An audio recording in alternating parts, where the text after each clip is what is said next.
Welcome to the DJ Insider Podcast, sponsored by Amplified Events.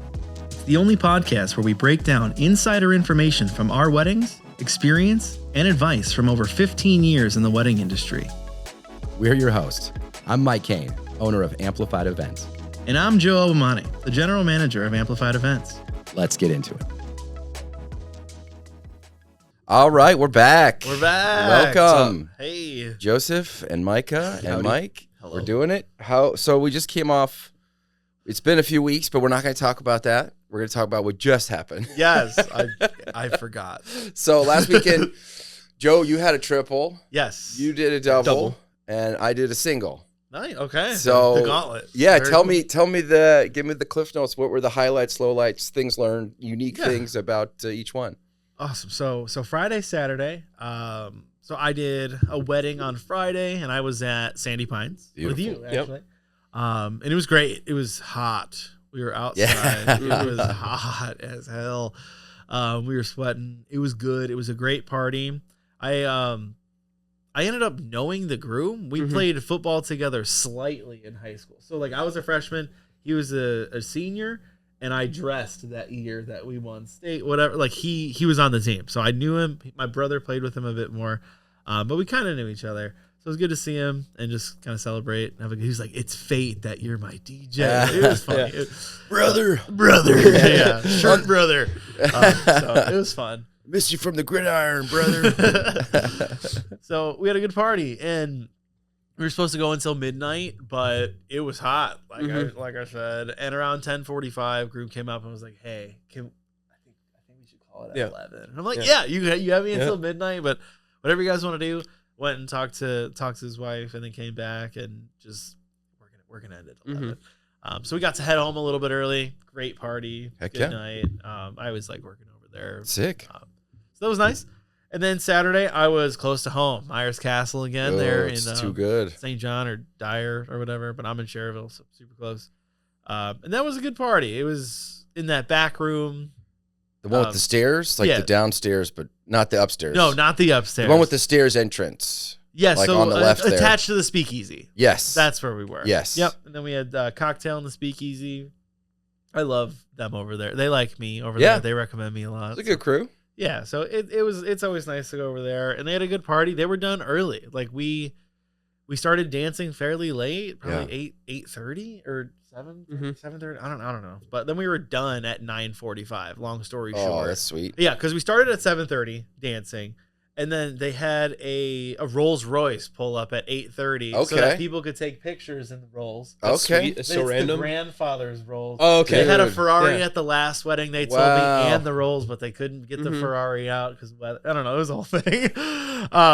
So they had some pictures with that, and then that kind of killed dance floor, of course, because people went out there. But I still had a party. Very expensive car. Very expensive car. Let's go look at that thing. And the peacocks outside, people were looking at those. Yeah, they're so loud. They're so loud. But good party. Just a chill night, and then we ended early. And then Sunday, I was at Journeyman right over here, and we just had a tasting. And I saw a couple couples that are already booked with us. Sweet. That we're going to be working with in the next few months. It's always nice to talk to them, connect. But yeah, just a chill Sunday, and then that was it. Yeah, just a busy triple, but relaxing kind of overall. Good parties. Nothing crazy happened technically. All smooth. So. Heck yeah. How about you guys? I was with you Friday at Sandy. That was a good time, other than it being really hot, like you said. Yeah. That was my first time there, though. I've never been to that golf course. It was kind of like I'm learning just in the middle of nowhere, like a lot of wedding venues, but super gorgeous. Like you're just driving through cornfields and nothingness, and then bam, boom, you're at this gorgeous little bit of top end golf course. Yeah. Came to find out that drone guy that was there, he had golfed there quite a few times, and some of my friends have played there, and they all say that it's like one of the best courses in Indiana that you can play. So I didn't know apparently how it's super good. Yeah, was it, $95? $95 to golf there, which is crazy, but I don't. It's beautiful. If you guys want to, I believe I can hook it up. I believe I know the manager. Well, Joey was talking. It'd be a fun place to take like our dads or something. Like as a gift, someone to appreciate it. Yeah. He's a golfer. I'm supposed to go golfing with my dad later. Oh heck yeah! Hit some balls. We're not going the whole 18. 2 tree buckets. Couple balls. 2 tree buckets. Nothing crazy. Yeah. Some slight. But yeah, Friday was good. It was. I liked the venue. I liked how they have like the shades that kind of pull up midway through that lets some air in and stuff like that. It's cool how the setup is kind of just kitty cornered right to where ceremony is. You can kind of just spin around and make everything happen and then step over the wall and start up your music for cocktail hour. So that's pretty cool. Heck Easy setup. I like being in the corner. Yeah. Right. Easy load and easy setup. Yeah. If the weather's going to be the weather. I would like to mention, because it seems like I really enjoy at all these weddings taking notes of new things that happen, like just new interactions or new experiences that I wouldn't expect to happen that are sort of comical usually. And so Friday at Sandy, during ceremony, they're literally coming to say their vows, and out of nowhere, you hear the loudest Harley Davidson on the other side of the bushes crank on. And everyone kind of laughs like, okay, what are the chances, you know? Yeah. And it just keeps going. He's just sitting there, right? And like a Harley rider, he's giving it some revs and warming it up. You know, he's just sitting there. So I'm like ready to just go tell this guy, dude, you need to like, come on, dude, you know? So I go around the corner to see what's going on. He's waiting for his girl to get on the back and like put her helmet on and da-da-da. So they're finishing up. It looks like they're about to leave. I'm not going to say anything. So he goes to pull off and kills the bike. So he has to start it again. So I'm back at the ceremony. They're literally saying I do's at this point and turns it over again and then goes peeling out of there. I'm talking Harley Davidson. Most of you probably don't know Sandy Pines, but to get out of the golf course, it's like a mile, like paved road, private drive, right? Yeah. You could hear this guy until he was past that going down the highway. That's how loud this bike was. Oh my gosh. So it was, luckily everyone was laughing it off. Like they found it kind of funny. And both the bride and groom were just super cool people. Like, they were laughing. There were some funny things going on. Like when the officiant told the groom, like to repeat after me, basically, he said like 3 words for him to repeat. And the guy stands there silent for like 5 seconds, well mic'd up and goes, Could you repeat? Says, could you repeat that for me? Loud. But so loud. Like whispering, but into the mic. It was so funny. So the mood was already lightened, which was great. The Harley thing was after. It was just kind of comical to everyone, but I found that notable and funny to just randomly occur. How can you stop that? You know? That's fantastic. Yeah, it was a good moment. Yeah, June 15th, Mason and I did a wedding at Journeyman. It was outdoor ceremony in Three Oaks. And so we're at the silo there. The absolutely perfect day, like weather-wise, but also I think it was the bride's brothers, where they were like trading off, and they were both really funny. And the groom, they had personalized vows, personalized ceremony stuff. That's awesome. And the bride's doing her vows, and they're like, I don't know if they're writers, but they're both super eloquent and super, you just feel like you get to know these people while they're giving their vows. And she's giving her vows to her husband. And people come out from having a nice lunch at Journeyman, and they get on the bikes and they're taking off, and she just works in. I fell in love with you immediately, and you know, and she's like, and your sweet hog, you know, like she just started talking about the motorcycle, like everybody could clearly hear. She just didn't skip a beat. She just kept going. That's awesome. It was epic. So funny. And at the end of that ceremony, they did a surprise. They had like somebody who was in Fiddler on the Roof on Broadway, and they just stood up and started doing Sunrise, Sunset. Wow. And then that transitioned immediately into Seasons of Love, Rent. And everybody did like a group sing along as they're exiting ceremony. That's so cool. Big surprise for the bride. Anyway. That's like a one-time experience. It was literally another person who is being rude and loud with their motorcycle during they could clearly see the ceremony. Right. Like there wasn't behind like a... That guy may not have known a ceremony was going on. He was leaving the bar, but it's also like if you've been to Sandy Pines, you like look to your right when you're leaving the bar and you see like, a wedding welcome to the wedding, you know, and like a photo booth. And I mean, to me, it's whatever, but it's just so rude. It was funny. But so then Saturday night was the Brick with Cade. That was also my first time being there. South Bend. Beautiful Brick. Pretty cool venue, also kind of in the middle of nowhere, but I thought it was a cool setup. They have it set up like a club in there, like you go in and the DJ's actually like up into the left on the second level in the corner, like a tree house for him, which was like different. It worked out because the couple like kind of specifically requested once we got there that like, hey, we want music, but we also don't really want to see you tonight. Like they were very nice about it, but they're like, we just want to like walk around and chill, and like people will filter to the dance floor, but it was very non-traditional. It was their second wedding. The ceremony probably lasted all of 5 to 6 minutes. They basically walked down and said, I do. There were no catered meals, right? No catered meals. Chill party. Chill party. Like, finger appetizers, sandwiches. Loads of appetizers. They had cool appetizer tray. It was like 5 different sandwiches, sliders, all this stuff. They seemed cool. No speeches. The one speech that we had, he got on the mic and was like, I wrote all this stuff to say, but let's just get to drinking, and then handed it me back. Great so speech. It was great speech. That's a great speech. Everyone cheered and they all went to the bar, so I was happy That's with it. a great speech. Yep. Yeah. Pros and cons of the treehouse. Yeah. Being up in they're basically like Cinderella, get to the freaking tower. It was pretty chill. Like, tower. Cade was leading, so when we kind of switched off mixing, but when he was going, I was literally over there on my laptop prepping for a wedding. So I was like, this is kind of chill. Like, perfect. No one came up there really. It does. The pros are like it mitigates less requests. any request. Really. Yeah. You're gonna walk all the way up. Right. Right. But that all anybody who it was a fun does, wedding. it's gonna be a weird request. Yeah. No, and it was. We had like 2 kids come up there. One wanted Godzilla by Eminem, and one wanted Amish Paradise by Weird Al Yankovic. And after we didn't play those, the dad came up and is like, dude, are you going to play my kid's song? And I was like, sorry, man. Nah. I am not. Jacob Plows. That's so funny. The one benefit I would say of being in the only benefit of being up there was our dance floor light actually looked really cool because we were projecting down. Yeah. We were able to cover a lot. Just washes the whole washes floor. everything out. Yep. Speakers on the floor. Speakers on the floor. Yep.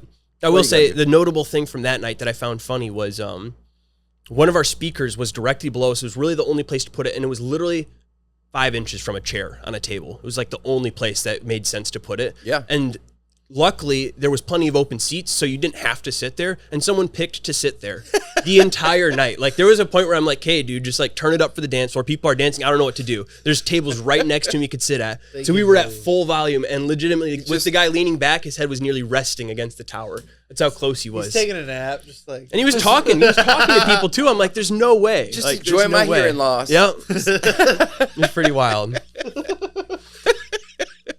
Oh, that's crazy. So it was a good night. You guys are up, and then speakers are down. Yeah, we had one. We had one cable, or do you plug into a house system? Mm-mm.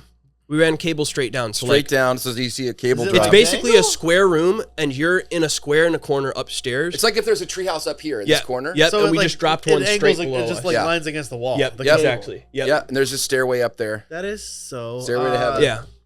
It is odd. And people always like, that's where we put the DJs. We're like, no. And we asked them where they kind of set speakers up, and they said normally do have one dropped like right there. Because the only option was, when Cade and I were talking it through, was to either be like out of the way and not in anyone's ear, but we're going to be super far away from the dance floor, just like up against the walls. And then we're thinking like, okay, now we have to play really loud, or annoy like one table, but be close to the dance floor. And be like a more reasonable level of volume. I was like, that makes more sense. And like, if people are complaining, we'll turn it, kind of thing, is what I told Cade. So we rolled with it and it worked. But I just thought it was funny. I think I even took a video at one point of me just peeking over the treehouse, and the guy's just chilling back with a beer, chatting it up as the music's just bumping, you know. Talking to the speaker. Yeah, yeah, exactly. Oh, that's good. He goes in for the kiss. Arm around it. That's awesome. How about you? How was your event? I've done a few treehouse kind of ones like that, and one of Marquette Park Pavilions like that, where you're on the 3rd floor and the dance floor, everything's on the 1st floor, and it's so frustrating. The goods are like nobody comes up there to bother you, right? Because they don't even know where you are. The cons are if you need to do anything with like handing mics, or you have to have a separate person down on the floor, throw it down, and then also you cannot do anything about volume. I mean, I can't hear what it sounds like to them. We were constantly going, and up so and it's down going to be check. way too loud or way too quiet, and it's going to be, and also almost no interaction with the crowd. Yeah. Right. I can't feel the energy from them. I can't participate and react to that. I'm basically a man in the sky. So I mean, it affects the dance floor because it's going to be loud or quiet. You can't interact with the crowd, so I don't recommend it. And you got to be super far from your speakers. Yeah. So anyway, our wedding was great. It was at Wooded Knot in Tippecanoe, Indiana. Tippecanoe. Beautiful venue, beautiful load in, super easy, great team over there. Worked with Megan. She was fantastic. Photographer was super chill. Veronica, I want to say, was her name. She was great. The couple was super sweet, super nice, clearly in love. Like, the ceremony was like that. I mean, the processional songs took longer than the ceremony. It was so fast. And so then they moved up like intros. They moved up food. We had Mission Barbecue, which was oh my god, awesome. I love when I see them at weddings. I know it's about to be a good day. Oh, it was great. Every time they're there. And it was a hot one. And it wasn't a very big, maybe like 100 people. They did an interesting design where they had big tables in a big circle, and then we were on the outside of the circle, and everyone danced in the circle. So kind of cool. That's kind of cool. But it definitely gave the effect of everyone feeling like they're being watched for dancing. Sure. So it was hard to get a full floor. We did as best we could. Were they theater people? No. Just kind of like theater in the round. Like gives theater in the round. It was like theater in the round. Yeah. Everybody's around. So it's awesome for like first dances or father-daughter, mother-son. They also did shoe game. They did anniversary dance. They did dollar dance. So there was a lot of stuff. Yeah. But we just crushed that. Oh, wow. I haven't done shoe game or dollar I know. dance I was blown away. We time. did shoe game, but luckily they did the right amount of questions. Yeah. Good. Yeah. So that was great. And we knocked it out. And yeah, I think it went really well. We got tipped. They were super happy. They thanked us. They love Trump's sweet dance moves. He kills it. They love the photo booth. Yeah, it was great. Just ended early. Just not a crazy party, but I don't even know if they wanted that. It was solid. Good night. How many questions do you think is a good amount? 15 or less. Yeah. Dude, I've done like the couple that I've done like 20 questions, and it's so too many. and awkward. Yeah. It's too many. The crowd gets so tired of it after like 10. They know they get the gag. Right. They get the gag. They've laughed along with the gag. They've clapped along with the gag. We've gone on long enough. I think 10 questions is enough. Right. Yeah. Yeah, the joke gets worn out a little bit. After a It while. gets worn out a little Yeah, bit. You just wants both to be think sweet, you're the cute. cleanest? No way. Who's cleaner? Come on. Who owns more shoes? Right. Yeah. So yeah, speaking of questions, I was like, ChatGPT, tell me some good questions to ask wedding DJs, and I thought I'd throw them at you here. Yeah. And these are personal to you guys. Yes, so just answer, so the first is, what drew you to becoming a wedding DJ? What specific niche? This is a very specific job. What attracted you guys initially to this? I think Joey first. Okay. Joey's the veteran. Okay. So mine was I kind of got into it because I had joined theater at the time, and my theater director had worked for you at 27. That's right. And he was like, "Hey, I do this thing on the side. It's good money. Like I think you'd really like it. Just like personality. I think this is something that you would really enjoy." So I assisted him a few times. I really loved it, and it's just something that I kind of fell into. And then throughout college, it was something that I could always come back to. Mike was always really willing to let me do that. It was come back during summers, work as an assistant for 15, 20 gigs. There were some summers where I was a lot more busy, so I didn't. And it was always very flexible. So it was something that I was always really involved in. And then I went to school for performing, and then after graduating, realized like I don't really want to perform on stage or like commit to that. Like that's not something that I want to do, but this gives me the capacity to still perform, and it has a very theatrical vibe of like it exists in a space one time and that's it. Yeah. It's a performance, it's a play, Mm. and it never happens again. And I have to crush it. And there are some times where things go insanely wrong, Right. but you have to just recover. Forget your lines. Yeah. As an actor, just recover and figure it out and Yeah. make it happen and cover your ass and just be a person. to Yeah. them. Live And authentically. Yeah. Live authentically and just do the thing and be an actor. And I don't know, I get to experience all of those things that I wanted to do. And I also get a more consistent job out Sure. of this than having to find a new acting role every 6 months. I Yeah. mean, it's everything that I wanted. The role is the same for the most part. Yeah. Subtle changes. But Yeah, subtle changes, but the role I'm very comfortable in, and I think I do a decent job, and it's fun. more And than decent, I I'd have say. a fun job, and I really Yeah. do enjoy it, and it's something that I really have fallen in love with over the years, and it's something that I'm very passionate about. I mean, your Friday wedding, like, already reviewed you, already gave you a 5-star review before, like, the ink even dried Right. on the Yeah. music. You know? Yeah. And then I got another review too from a couple weeks ago that I didn't even send them They just because were I like- didn't think it was a 10 out of a 10. For you, it wasn't. Yeah, worth like I've only requesting. been sending those to weddings that I think were an absolute. 10 I do out the of same 10. thing. When I know I killed it, I Yeah. ask. But when I don't, I'm like, they Like, can if they want. they can, they do, and they did, and they were kind enough to do that, and it's definitely just something that I couldn't see myself not doing anymore. And even if it's full time, even if it's part time down the line, it's something that'll always be a part of me for sure. Heck yeah. Michael, about what about yourself? What drew you to this? Man, I feel like I'm still like figuring out what draws me to it. What do you but like about it?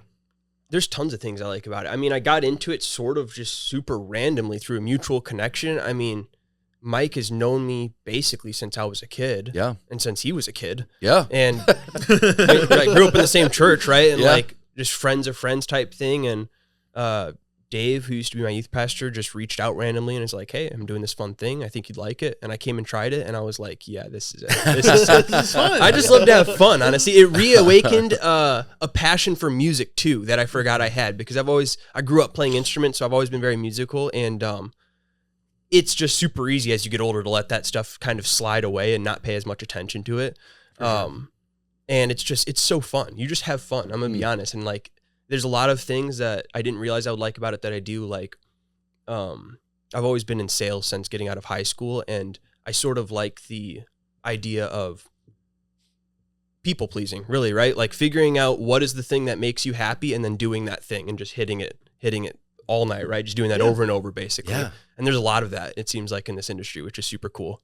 It's basically people pleasing and enjoying fun music. Yeah. So it's like, that's everything I like. Oh, heck yeah. You get to learn a lot of music. Get to learn a lot of music. Like you said, it's like it reignited that whole music. It's like you've heard so much music throughout your life that you don't know the title of it. You don't know the name of it. You know the song. Yep. You've heard the song. You know it's an important song. You know people know the song. But like until you're sitting down with this job prepping open dances for a few years, learning the names of the song, you're like, I know that. I know this music off the first 2 beats of a song. I can name what that song is. Yep. I just feel like I know music so well. I completely so many agree. Genres of music too, and I love it. It's something that I'm really passionate about, and something that when I'm with family or when I'm with friends, even just playing music on like Spotify and Apple Music, like I know what. If I'm just hanging out with my mom, like I can curate a music like that she's gonna love. And if I'm with my dad, I know what type of music that he's gonna and what to play in order. And it's just like a small thing, but I love doing that for people and building playlists and just making. I know the kind of music that they respond to, and it's really cool for me. It's so cool because when you know, like I know what that needs to happen, and I can make it happen for the most part. There's things you can't do. Yeah, for sure. But that it's very freeing. It's very enjoying. Like, oh, let's make this party better. Let's just do it this way. Yeah. And you can just do that. It's that kind of a job. Like, I want to go the extra mile for this person. Let's just go the extra, and you can. It's so cool. Speaking of that, like, this is another question that kind of fits that role of when you know the best thing. And it's kind of a 2-part question. What's your philosophy when it comes to wedding entertainment? And what I think the most important question is the second one is, what do you believe is the most important role of a DJ at a wedding? What's the most important thing that we do? Just give them what they want. I like that. That's my philosophy, and that's just the most important thing. It's 2 in 1, and it's the same answer. It's give them what they want. If they want a chill party, give them a chill party. If they want a rager, give them a fucking rager. Yes. Give them what they want. If they don't want to do all the traditional stuff, don't give them that. Just stand up in your little box up there and just throw it like a background party. Give them what they want and fuck everything else. Yeah. Like that's it. Make the couple happy because it's their day and they're the important ones and they want to remember this day and remember the party that they've been envisioning for the past year since they booked the venue. They've had this vision of what the dance floor looked like. Whether that's a chill thing, whether it's not, just give them that. Yeah. Yeah. The easiest thing to do is just give them what they want. I mean, for me, I don't really have the experience, I don't think, to wholeheartedly say, but what I've picked up on so far is that, especially lately, I've been deep diving into a lot of just wedding DJs on the internet and seeing kind of how they go about things, because everyone has different processes and different ways of prepping and doing things, and I'm just kind of curious, you know? And I've seen these DJs with super extravagant setups basically provide the same experience that we provide, right? And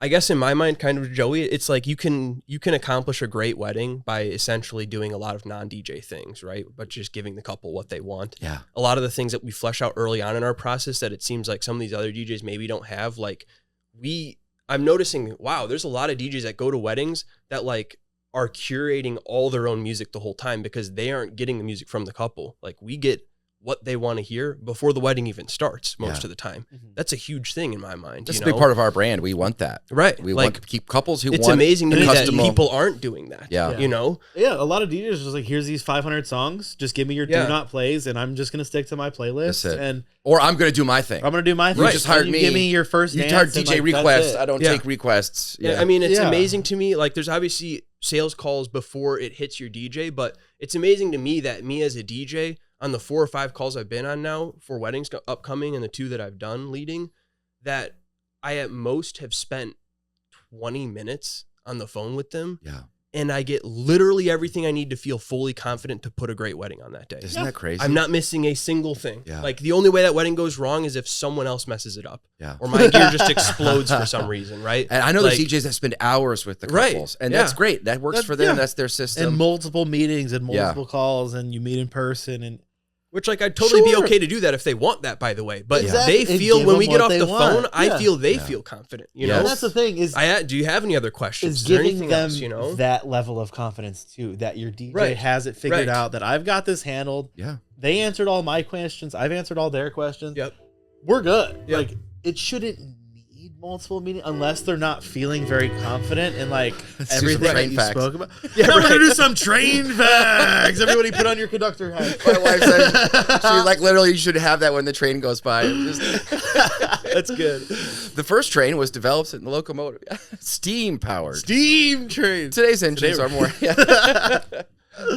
But to your point, we talked about it. I talked about it when I was on here last time, though, that at a wedding I had recently, Kateri and Josh Kruger at Belmare, because of all those questions being knocked out and me having that printout, when I showed up to that day, all I did was just reassure her confidence in me. Like she's like, oh, hey, by the way, we're doing this dance, blah, blah, blah. Yep, I know. Good. Right I got here. it in order. Got this, right and then right here. after we're doing this, this, and this, Yeah. right? And she was like, yeah, you could see it like relaxing and just like, Yes. that total confidence in you. It really comes down to like how you define the role before you even start. And I look at it, I'm defining the role as we're there to serve, using our skills and knowledge as a DJ. We know what songs work, what don't typically at a wedding. Now, we're not right all the time, but we're right most of the time. We know a layout that works. We know sound is important, light is important, weather is important. There's a lot of factors. But like they are trusting us with their day to listen, in my opinion, listen to what they want and give them exactly what they're asking for. Now, whether that works or not, we try to educate. I was trying to talk the couple out of the shoe game because I think it carries on extra time. Same with Dollar Dance, and it takes away from the party. Yeah. However, it was important to them. So as soon as these are my concerns. They said it's what they want. It's what you want. We're going to make it happen. And we did, and it went well. Yeah. It was fantastic. They raised a lot of money. They made it a fun thing.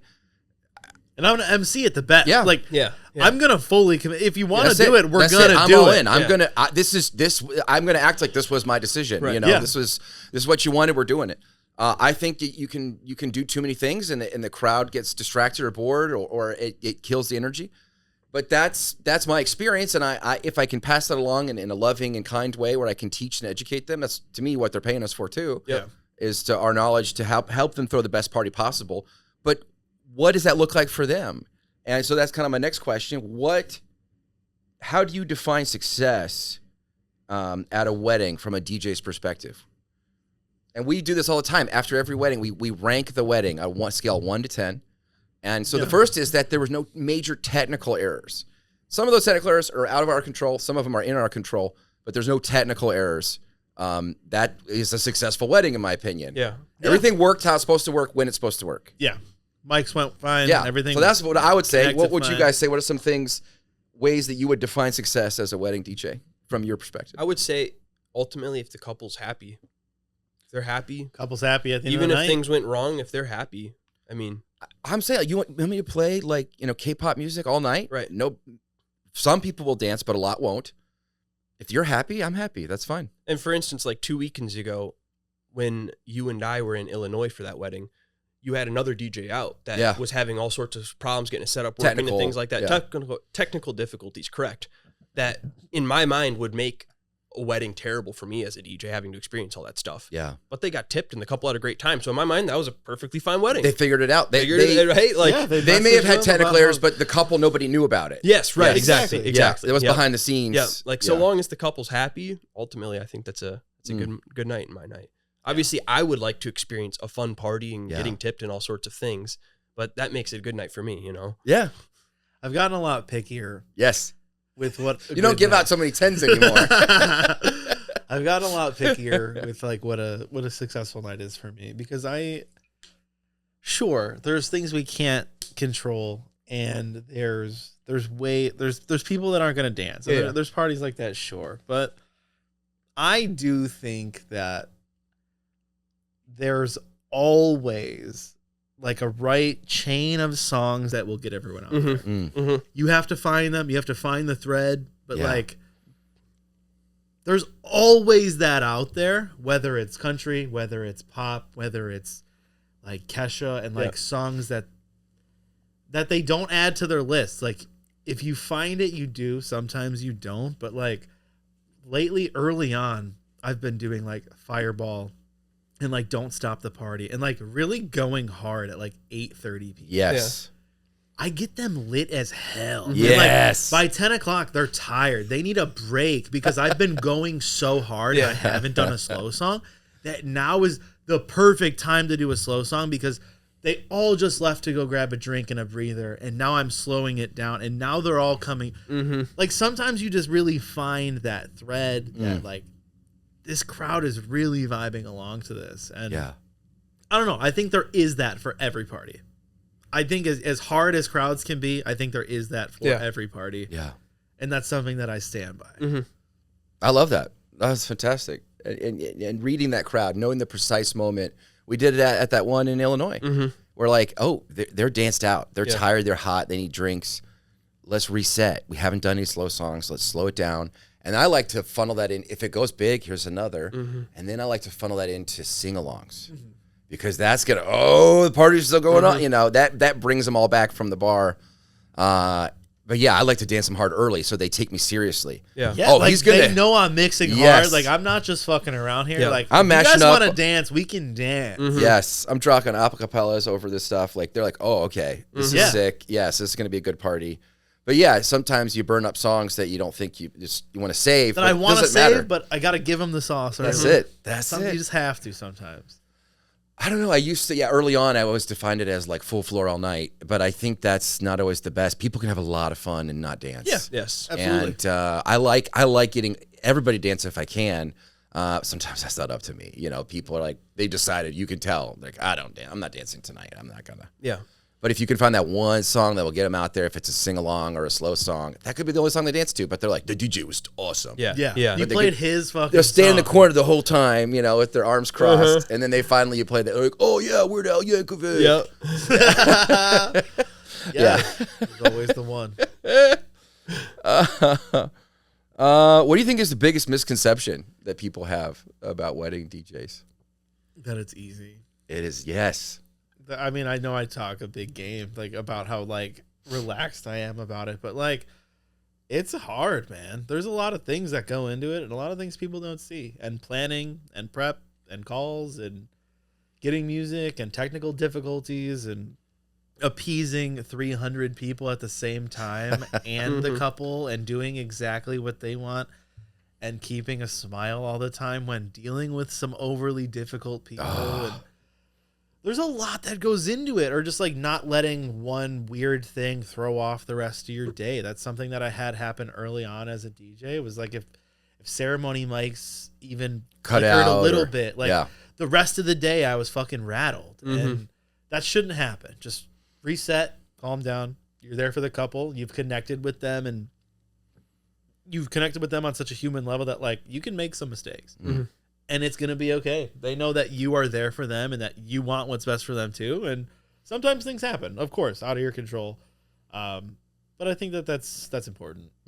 Yeah. I mean, there is a lot that goes into it, and just being able to stick through it on long, hot days, on triples, on triples are best. When it's 7 o'clock and dance floor starts and you're going until 11 and you're like, they gave me no music. How the hell am I going to make these people dance? And when you're out of music because you've burned it so early and you're like, what do I play? I'm going up and down this, and I've done everything from 120 to 130 that's dance. Like, what do I do? There's so many choices that have to be made throughout a day as a DJ that can alter the energy entirely. Yes. Playing the wrong song at the wrong time can completely ruin your dance. Oh yeah, people will lose respect for you as a Exactly. DJ. They're like, oh, he's not a threat to me dancing. Right. So, I'm out of here. Bye. Exactly. So it's hard. It's really hard to appease everybody, and and keep it going for 4 hours and keep a smile on your face. And Yeah. once you find the rhythm, it really, it's not as hard, but Yes. Yeah. it's technically very hard. Yeah. And honestly, you touched on something which I think is really important, is the psychological aspect of it. It's a drain to like you're the whole day. There's that anxious and excited energy. They're like, oh, I got a wedding tonight. Okay, I got to get there. I got to get all the right equipment. I got to get set up, make sure everything's working, make sure everything's sounding good. Then I got to like reset and get ready for ceremony. Then everything's got to go flawlessly. And then I have to like reset for cocktail hour. And then it's like I have to get ready to bring the energy for introductions, to just get everybody excited about welcoming this new couple that they're married. And then speeches. Yeah. That's going to be like, so much of that is out of your control. And they're going to just, all the energy you've been building. They're going to, where do you muster that energy from? Yeah. Like from a for crowd, those who don't know me, they're going to and immediately. from a crowd that you don't know, that hasn't given you anything yet. And Yeah. like you've just set up, like as a DJ, where do you build that energy from? It's something that you have to get used to and just do and find it within yourself. That's the job, you know. And do the thing, but nobody's ever going to be more excited than you as the DJ. I think that's so true. They're not going to go above and beyond you energy wise. So if you give them an 11, even just during intros, and they give you a 10, like that's all you need. Just give them the energy during intros, set the standard, and then let the music speak for itself the rest of the night. Yeah. You don't have to talk at all. People love that. They love it. I had a thing recently that a review wrote that like we didn't want a DJ who made it about themselves, who was cheesy, was like that. They listened exactly what we wanted.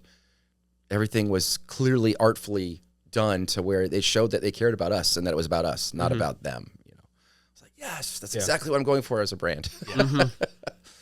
Mike, what about you? What do you think? I'm gonna steal Joey's because honestly, I had no idea what weddings DJs did before this at all. I thought after going to the weddings I've been to, I thought they just like set up the thing and then used the mic sometimes, pressed the play button. I don't know. I guess they do. I guess they do. It's but hard to do it well. There's a lot more that goes into just like setting up the thing and using the mic, and you know what I mean. There's a lot of thought that goes into all of this, and we also have good systems that make it easy, great make systems. it quick. But I can, like I said, especially after deep diving on YouTube, I can see how much harder it could even be without these systems. Dude, it's crazy. And even after working with like Cade, like I'm the newest here, so I'm getting to experience like the most efficient point of the company, right? So it's like I'm working with Cade last weekend, and we have these super nice lapel mics that I have that are just like plug and play, couldn't be easier to use and adjust.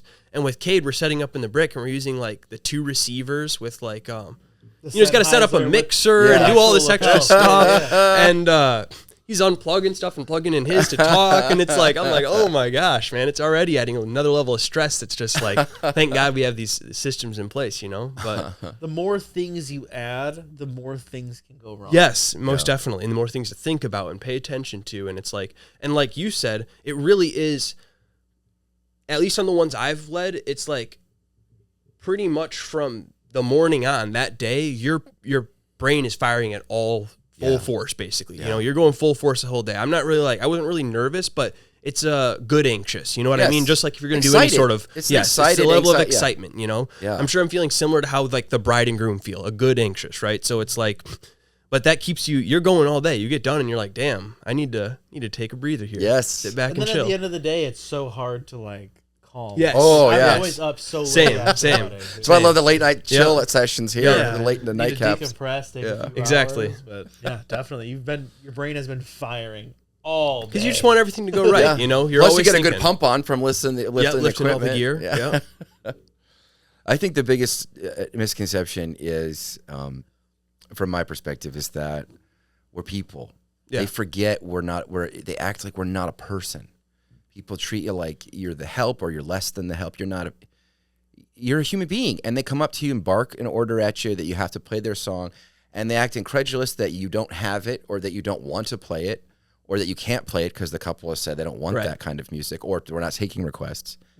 And just a lot of people don't understand that I was like, we don't work for you. I'm working for the couple. Yeah. And I'm working for the good of the party that the couple is throwing on behalf of them. And there's a lot of things you can't do that people will never understand. Yeah, and they don't have to.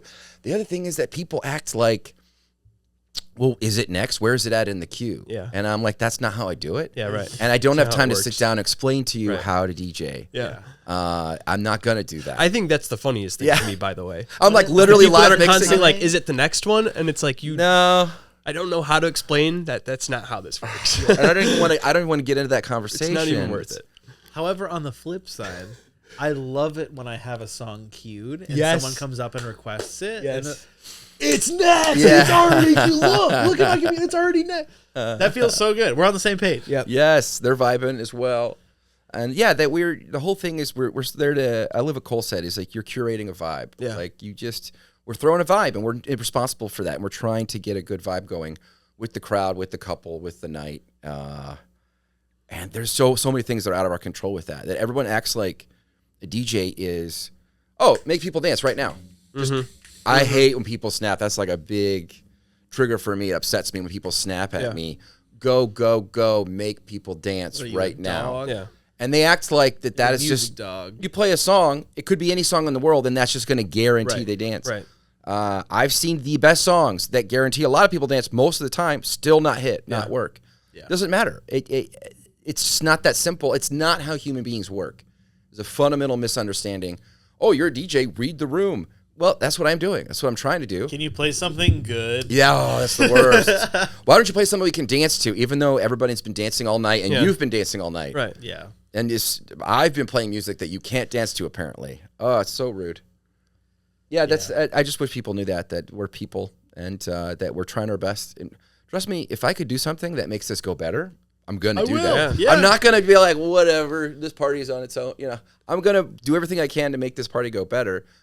Honestly, there's things that just you can't do. You can't. And it's also like in a room full of 300 people, if there's one person who's asking for something so different, it's like, I'm sorry you're not on the same side as everyone else here, but like everyone else is dancing. You've been dancing all night.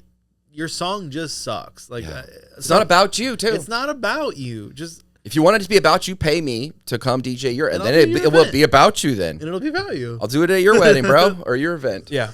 Yeah. But people, people have so much ego. They just think they know better. Correct. Oh, it's going to get them going. And I love how many times it does not get them going. Yeah. Most of the time, it doesn't get them going. Yeah, I would agree. And most of the time, I don't even take those to heart unless it's like the bridal party. And Sure. it's like, we used to listen to this like every time we would get ready to go out. It's like, okay, this is a song that's not on their open dance. It's not on their don't play. It was from a bridal party member. There's actually a decent shot that this could work. Yeah. Sure. However, if it's their uncle that hasn't danced with their wife in 40 years since their wedding and he wants their first dance played when we're playing Kesha, I'm not going to do that. Yeah. That's just a crazy request. And just like, read the room. You're the one out of the 300 that's just like, you're not on the same page as everyone else here. Just, I'll turn on Dancing Queen and we all can dance. Yeah. Like, let's just do something a bit different. Yep. Like, But they think that you're like a bartender, that it's already been paid for. Yeah. I just order the songs and you deliver the songs. yeah. And I ask for the drink. Right. What do you mean you don't have whiskey? Yeah. I mean, What do you mean? It's beer and wine only, sir. You know, like, Seriously. and they don't get it. You don't own Amish Paradise by Weird Al Yankovic? That doesn't come up a lot at weddings. You don't have that? And if I did, I wouldn't play it. It's Right. not a wedding. Now, if the groom was a goof and wanted it, Different story. Fine. Right. But you're a random guy who likes that song, Yeah. who doesn't care about anyone else having a good time for the length of that song. Yeah. And by the way, that dude's not going to get out there and dance the whole Show song. me how you're going to dance to that Yeah, right show now. me. And Show me right now. how And, you're gonna and dance by the to way, it. I don't want that guy out there dancing. It's not going to be good. Like, it's just so ridiculous.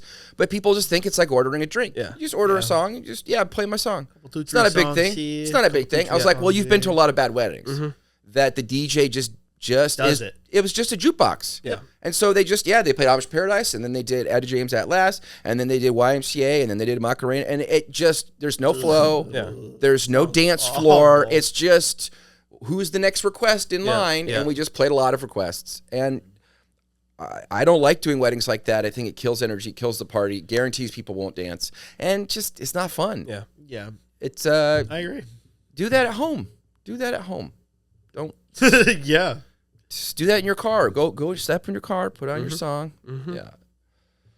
On the flip side of that, though, I love when people come up, like you said, and they request something that's like either next in the queue or something on the playlist that fits in pocket with what you're playing now, or like even ads. I've had that before where it's like I play a song and I'm looking for the next thing. I've been with you where that happens too, and it's like someone comes up and is like, "Hey, could you do this next?" And I'm like, "That would be great." Yeah, of course. Let me do it. Yeah. And finally, I'll close with this last question. What's the most rewarding thing to you guys about this job? The most rewarding thing? I love the oohs and the ohs. I know it's simple, but like I love when you play something like, oh, and you see the heads turn around and stuff. Shit, and if you continue that, it's like that's crazy. I love that. I love even being a part of that. Like watching you guys put that on. It's just like that's fun. It's like you're doing that. Get them rocked into like a frenzy. Yes, and they're all singing and going nuts. And I love lifting up the couple. It's like I love seeing a plan come together. That type of thing. Like I picked up from both of you that when you go into a song, it's with the idea that I'm going to go to this and then this and then this. Right, like 2, 3, or 4 ahead.